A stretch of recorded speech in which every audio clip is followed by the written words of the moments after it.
وہ ایک زمانہ تھا کسی صحابی کے گھر میں چوہے بہت زیادہ آ گئے. وہ بڑا پریشان تھا اپنے چوہوں سے. تو اس نے کسی سے پوچھا یار چوہوں کا کیا علاج ہے, میرے گھر میں چوہے بہت آ گئے ہیں, کیا کروں؟ تو اس آدمی نے مشورہ دیا ایک بلی لے آؤ. ہاں یار یہ تو صحیح ہے, بلی لاؤں گا تو بلی چوہے کو کھا جائے گی. ٹھیک ہے. 3 دن کے بعد وہ آدمی پھر مل گیا. پوچھا کیا ہوا, بلی لائے؟ کہا نہیں. پھر کہا چوہے گھر میں ہیں, بلی نہیں لاؤں گا. کہا کیوں؟ میں نے تو آپ کو اچھا مشورہ دیا تھا. کہا مشورہ اچھا نہیں تھا, بعد میں نے سوچا بہت برا مشورہ تھا تمہارا. میں نے تو اچھا مشورہ دیا تھا بلی لانے کا, بلی لاؤ گے تو چوہے کو کھا جائے گی. کہا نہیں, تم نے مجھے مشورہ دیا بلی لانے کا, میں نے اپنی بیوی سے کہا, بیوی نے کہا بلی لے آؤ, اچھا مشورہ ہے. رات میں نے سوچا اگر میں بلی لے آؤں گا بلی ایک چوہا کھائے گی, لیکن چوہے اس بلی کو جب اس گھر میں دیکھیں گے تو بھاگ جائیں گے اور بھاگ کر میرے پڑوسی کے گھر میں گھس جائیں گے. ہمارا گھر چھوڑ کر چوہے بھاگیں گے, پڑوسی کے گھر میں چلے جائیں گے. آج ہمیں تنگ کر رہے ہیں, کل پڑوسی کو تنگ کریں گے. اور اللہ کے نبی نے فرمایا جو تم اپنے لیے پسند نہیں کرتے ہو وہ اپنے بھائی کے لیے بھی پسند نہ کرو. تو جو چوہے میں اپنے لیے پسند نہیں کرتا ہوں, یہ کیسے گوارا کر لوں کہ یہ چوہے بھاگ کر پڑوسی کے گھر میں چلے جائیں اور اس کو پریشان کریں. غور کرو, وہ یہ سوچتے تھے اور ہم یہ سوچ رہے ہیں اس اوور میں کتنے رن بنیں گے, 10,000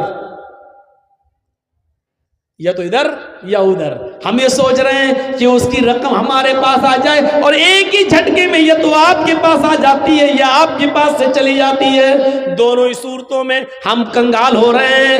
اگر آپ کنگال ہوئے تب بھی ہمارا بھائی, میں کنگال ہوا تب بھی آپ کا بھائی, دونوں ہی صورتوں میں ہم کنگال نظر آتے ہیں. جو ہم اپنے لیے پسند نہیں کر رہے ہیں وہ اپنے بھائی کے لیے کیوں پسند کرتے ہیں؟ میرے بھائیو ذرا تصور تو کرو, ذرا تصور کرو. عرب کے اندر یہ دستور عام ہو چکا تھا, اسی لیے معاشرے کی اصلاح کرو اور معاشرے میں جو برائیاں پھیلی ہوئی ہیں ان کو نکالیے, ان کو دور کیجئے. سماج میں ایک سوسائٹی اور سماج میں ایک ایسی میٹنگ ہونی چاہیے. میٹنگ, شراب پینے والے کو کیا سزا دی جائے, جوا کھیلنے والے کو کیا سزا دی جائے. بہت سے معاملے آپ کے ہاں ہوتے بھی تو ہیں. کوئی لڑکا کسی لڑکی کو لے کے بھاگ جائے تو میٹنگ بیٹھ جاتی ہے, جرمانہ دو, یہ دو, وہ دو. سماج میں بہت جلدی سرپنچ لوگ بیٹھ جاتے ہیں کہ ایسا کیا, ہاں چلو میٹنگ ہوگی, پنچایت بیٹھے گی. لیکن پنچایت کبھی اس بارے میں بیٹھی کہ فلاں آدمی کے لڑکے نے فجر کی نماز نہیں پڑھی, فلاں آدمی فجر میں مسجد میں نہیں دکھائی دیا. کبھی پنچایت جوڑی ہے آپ نے کہ اس کے لیے کیا سزا متعین کی جائے؟ فلاں کا آدمی شراب پیتا, کبھی آپ نے پنچایت بٹھائی کہ اس آدمی کو کیا سزا دی جائے؟ فلاں کا آدمی جوا میں رقم جیت کر آیا یا ہار کے آیا, اس کو کیا سزا دی جائے؟ نہیں صاحب, آپ اس کی پنچایت نہیں جوڑیں گے. جو ہمیں پسند آئے گا وہ ہم کریں گے اور جو ہمیں پسند نہیں آئے گا وہ ہم نہیں کریں گے. سماج اور سوسائٹی کے اندر یہ چیز ہونی چاہیے. اگر اس کی میٹنگ کر رہے ہو تو اس کی بھی میٹنگ کرو. ایک بات یاد کرنا, اللہ کے نبی نے نیکیاں کرنے کا اتنا حکم نہیں دیا, ایک بات یاد رکھیے, نیکیاں کرنے کا اتنا حکم نہیں دیا جتنا برائیوں سے روکنے کا حکم دیا ہے.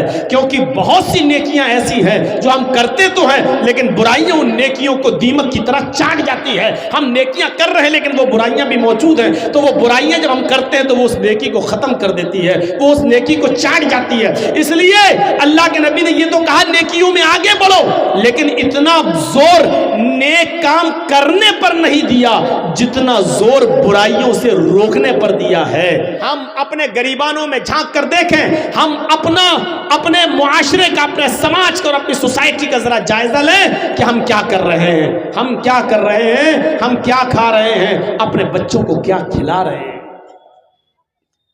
حضرت عمر ابن عبدالعزیز کا دور تھا, حضرت عمر ابن عبدالعزیز کا دور تھا,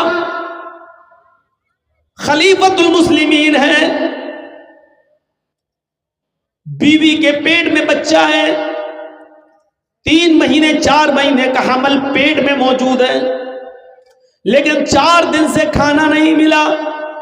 خلیفۃ المسلمین ہیں، لیکن کھانا نہیں ملا ان کی بیوی کو، چیختی رہی چلاتی رہی میرے ہسبینڈ میری فکر نہیں ہے، کوئی بات نہیں، لیکن اس پیٹ کے بچے کی تو فکر کیجئے، میرے پیٹ میں جو بچہ پل رہا ہے اس بچے کی تو فکر کیجئے، جب تک ماں کھائے گی نہیں تو بچے کی باڈی میں بچے کے جسم میں لگے گا کیا؟ جب مجھے کو نہیں مل رہا ہے تو بچہ کیسے پروان چلے گا؟ یہ بچے کا ڈر ہے کہ کہیں مر نہ جائے۔ عمر ابن عبدالعزیز کہتے ہیں میری بیوی کیا کروں بیت المال سے جب تک سیلری نہیں آئے گی، تنخواہ نہیں ملے گی، تب تک میں تمہیں کچھ نہیں کھلا سکتا، اور ابھی تنخواہ ملنے میں سیلری ملنے میں ٹائم ہے، کچھ نہیں مل رہا ہے۔ جب 4 دن بھوکی اور پیاسی بھوکی رہ گئی تو انہوں نے اپنی خادمہ کو، اپنی لونڈی کو بیت المال بھیجا رات میں، اور کہا کہ بیت المال کے جو خزانچی ہے، بیت المال کا جو ٹریزری ہے، جو خزانچی ہے، اس سے جا کر ایک پیالہ دودھ ادھار لے لو، عاریتن لے لو، قرض لے لو، اور یہ کہنا عمر ابن عبدالعزیز کی بیوی نے منگایا ہے، جب ملے گا تو وہ تمہیں واپس کر دیں گی تمہارا دودھ۔ رات کے اندھیرے میں عمر ابن عبدالعزیز کی لونڈی، ان کی خادمہ دودھ لینے جاتی ہے۔ بیت المال کے کیشیئر نے یہ سوچ کر کہ عمر ابن عبدالعزیز کی بیوی حاملہ ہے، ان کے پیٹ میں بچہ ہے، بچہ کہیں مر نہ جائے، اس لیے ایک پیالہ دودھ دے دیا۔ ایک پیالہ دودھ رات کے اندھیرے میں جب لے کر آ رہی ہیں اور گھر کے دروازے کے اندر جب گھستی ہیں تو عمر ابن عبدالعزیز اپنے گھر میں بنے ہوئے کنویں کے پاس بیٹھ کر وضو بنا رہے تھے تہجد کی نماز پڑھنے کے لیے۔ عمر ابن عبدالعزیز نے گھر کے دروازے سے کسی کو آتے ہوئے دیکھا، پوچھا کون؟ خادمہ نے جواب دیا، آپ کی خادمہ، آپ کی سروینٹ۔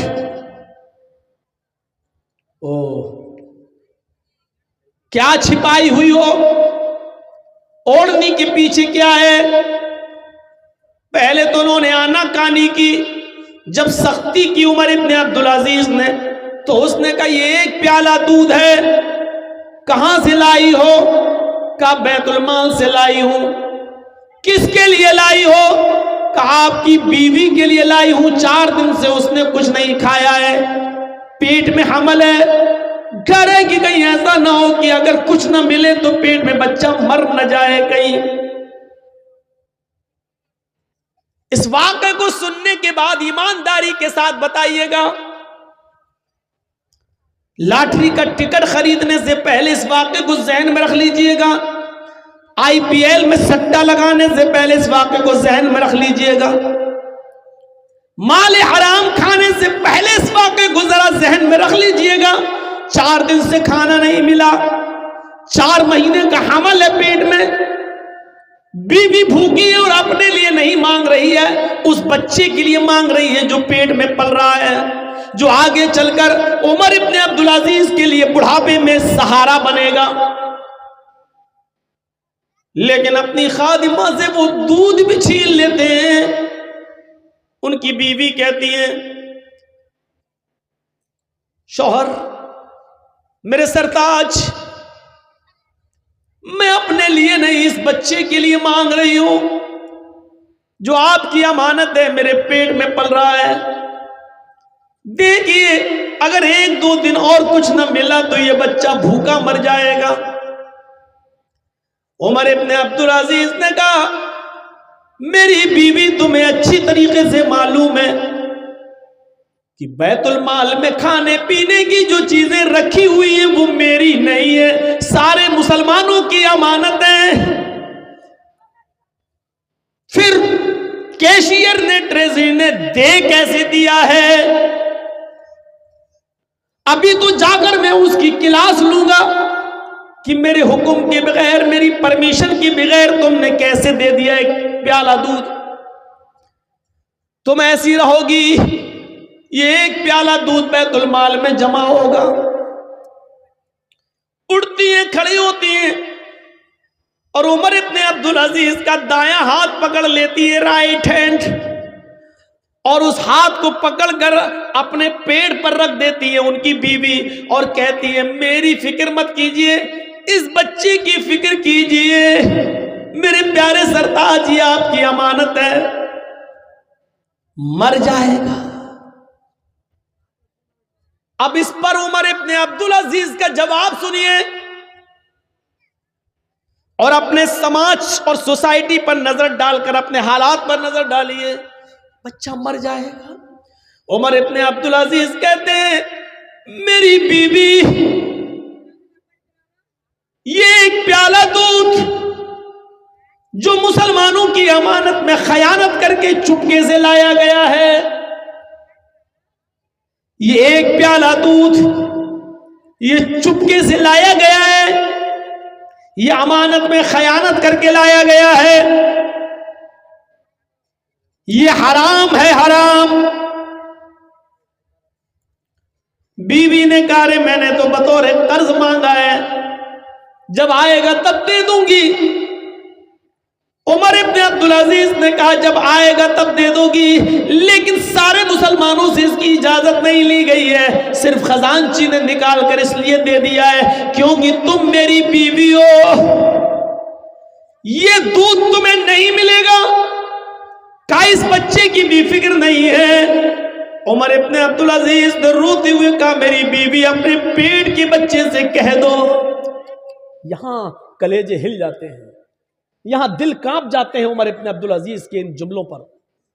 میری بیوی اپنے پیٹ کے بچے سے کہہ دو، میری امانت تمہارے پیٹ میں پل رہی ہے، اس کو بول دو کہ اگر مسلمانوں کی امانت میں خیانت کر کے ایک پیالہ حرام کا دودھ تجھے پلایا جائے تب تیری زندگی بچ جائے گی، اور اگر نہیں ملے یہ حرام دودھ تو تو مر جائے گا۔ تو اس پیٹ کے بچے سے کہہ دو کہ تیرا مر جانا تیرے باپ کو قبول ہے۔ کیسا لگ رہا ہے اس وقت آئی پی ایل پہ سٹا لگانا؟ اس واقعے کے بعد کیسا لگ رہا ہے لاٹری کے ٹکٹ خریدنا؟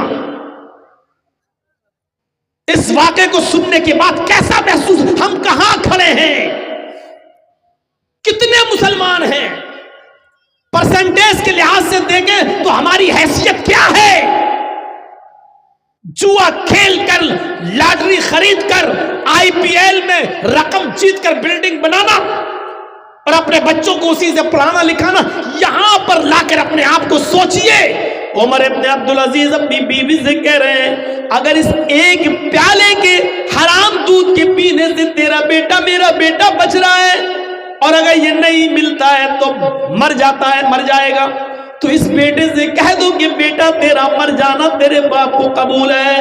میری بیوی نہیں چاہیے مجھے یہ تیرے پیٹ کا بچہ جو حرام دودھ کی پرورش سے تیرے پیٹ میں بڑا ہو اور 9 مہینے تیرے پیٹ میں حرام کا قطرہ اور حرام کا دودھ پینے کے بعد پرورش پائے اور اس کے بعد باہر آئے۔ مجھے ایسا بیٹا نہیں چاہیے جس کی پرورش تیرے پیٹ کے اندر حرام دودھ سے ہوئی ہو۔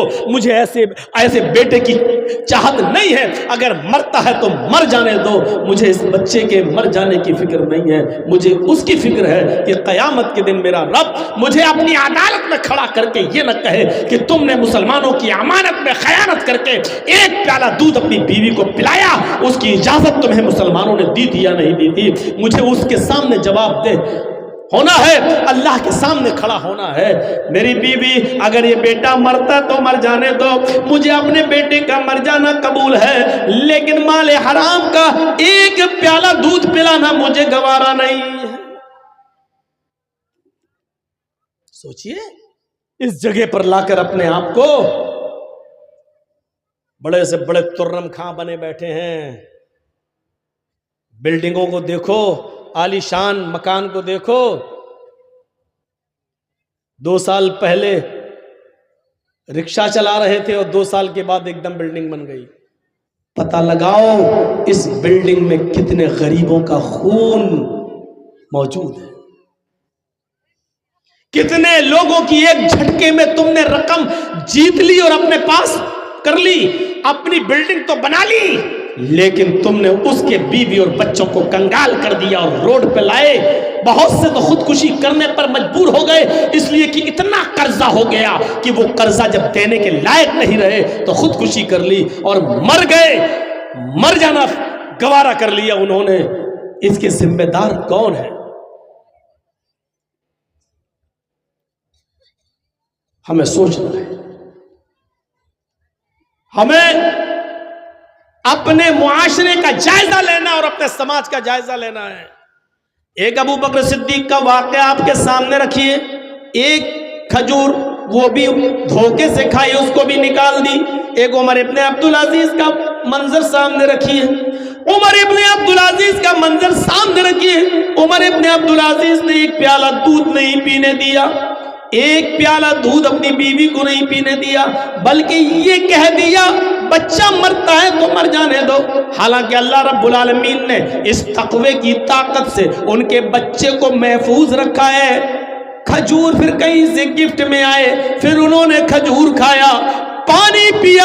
یہ سچ ہے, جب اللہ سے کوئی ڈرتا ہے تو اللہ اس کے لیے نکلنے کا راستہ بھی بنا دیتا ہے. وَمَن يَتَّقِ اللَّهَ يَجْعَل لَّهُ مَخْرَجًا وَيَرْزُقْهُ مِنْ حَيْثُ لَا يَحْتَسِبُ. جو اللہ سے ڈرے گا, جو تقوی اختیار کرے گا, جو اللہ سے ڈرے گا, اللہ اس کے لیے نکلنے کا راستہ بنا دے گا. اللہ اس کے لیے نکلنے کا کوئی سبیل, کوئی راستہ نکال دے گا. ایسی جگہ سے اس کو رزق دے گا جہاں بندے کو وہم و گمان بھی نہیں ہوگا. جو اللہ سے ڈرے گا اللہ اس کے لیے راستہ نکالے گا. اللہ نے بھوکا اٹھاتا ضرور ہے وہ, لیکن بھوکا سلاتا نہیں ہے. چڑیوں کو دیکھ لو آپ, چڑیوں کو. اور سمندر میں ایک وہیل مچھلی ایسی بھی ہے جو 40 ٹن روزانہ ایک دن میں اس کی خوراک ہے. مچھلیاں کھاتی ہے, گوشت کھاتی ہے, کتنا؟ 40 ٹن ایک دن میں. 40 ٹن. وہ اتنی بڑی مچھلی ہوتی ہے کہ بڑے بڑے جہازوں کو بھی پلٹ دیتی ہے. کروٹ لی, جہاز ادھر سے ادھر ہو گیا. 40 ٹن مچھلی, وہ وہیل مچھلی 40 ٹن گوشت کھاتی ہے. 40 ٹن. میرا رب اس مچھلی کو بھی بھوکا نہیں سونے دیتا ہے. میرا رب اس کو بھی دیتا ہے. جس کو 40 ٹن گوشت کی ضرورت ہے اللہ اس کو بھی دیتا ہے. 2 روٹی, 2 مٹھی بھات کھانے والا, 2 مٹھی چاول کھانے والے. تو اپنے بھائی کی زمین بھی اپنے نام کرنا چاہتا ہے, اس کا جوئے کے ذریعے مال بھی جیتنا چاہتا ہے, IPL کے میچ میں سٹا لگا کر اس کی کمائی پر بھی قبضہ کرنا چاہتا ہے. یہ تیرا بھائی ہے. اللہ کے نبی فرماتے المسلم اخو المسلم, مسلم مسلم کا بھائی ہوتا ہے, مومن مومن کا بھائی ہوتا ہے. جو تم اپنے لیے پسند کرو وہ اپنے بھائی کے لیے پسند کرو.